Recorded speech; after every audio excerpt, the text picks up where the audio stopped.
بسم اللہ الرحمن الرحیم۔ السلام علیکم۔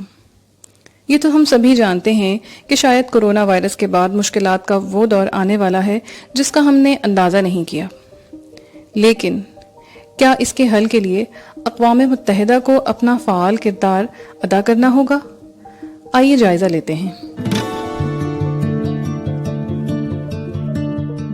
دنیا کے متعدد خطوں میں علاقائی تصادموں اور جنگوں کا سلسلہ جاری ہے، جہاں ایک جانب تو کرونا وائرس کی ہولناک وبا انسانی زندگیوں کو فنا کی وادیوں میں اتار رہی ہے، اور دوسری جانب خود انسان بھی انسان کا دشمن بنا ہوا ہے۔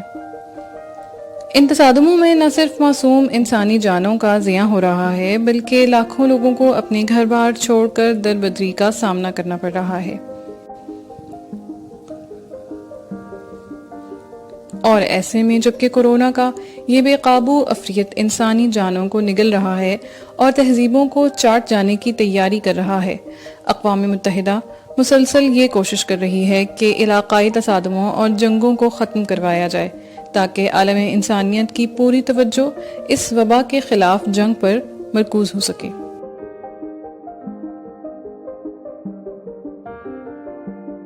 یہ وبا انسانی معاشروں کو برباد کر رہی ہے اور آنے والے وقت میں ایک ایسے شدید معاشی بحران کے لیے بنیادیں بھی فراہم کر رہی ہے جو شاید کسی کے بھی روکے رک نہیں سکے گا۔ اقوام متحدہ کے سیکرٹری جنرل جنگ بندیوں کی اپیلیں کر رہے ہیں، لیکن اس ندائے درد پر کوئی لبیک کہنے کو تیار نہیں ہے۔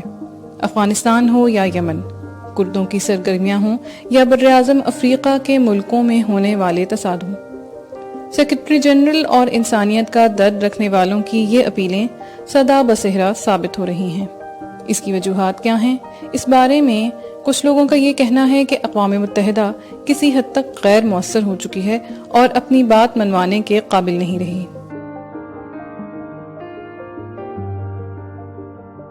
ماہرین کا کہنا ہے کہ دنیا میں کئی پاور ہاؤس یا اقتدار کے سرچشمے وجود میں آ چکے ہیں۔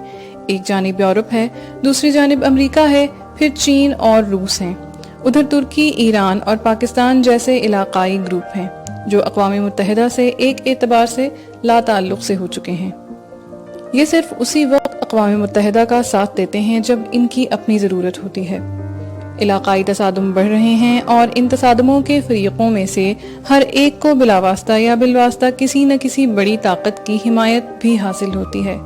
نتیجہ یہ ہوتا ہے کہ کوئی بھی فریق جنگ بندی کے لیے تیار نہیں ہوتا۔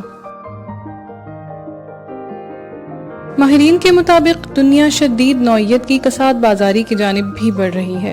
غربت میں بھی اضافہ ہو رہا ہے جو تصادموں کو جنم دیتی ہے۔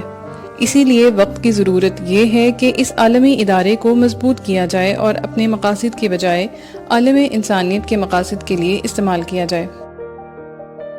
ماہرین کا کہنا ہے کہ اقوام متحدہ کو کمزور کرنے کی کوشش کی جا رہی ہے، مگر جو اسے کمزور کرنے کی کوشش کر رہے ہیں انہیں یہ نہیں بھولنا چاہیے کہ آج کے حالات میں اس ادارے کا دم غنیمت ہے اور اسے زیادہ سے زیادہ انسانیت کی بھلائی اور مسائل کے لیے استعمال کیا جانا چاہیے۔ تجزیہ کاروں کے مطابق کورونا کے بعد کے دور میں جبکہ کساد بازاری اپنے عروج پر ہوگی، اقدار تبدیل ہو رہی ہوں گی، اس وقت اس ادارے کی ضرورت اور بھی شدید ہو جائے گی۔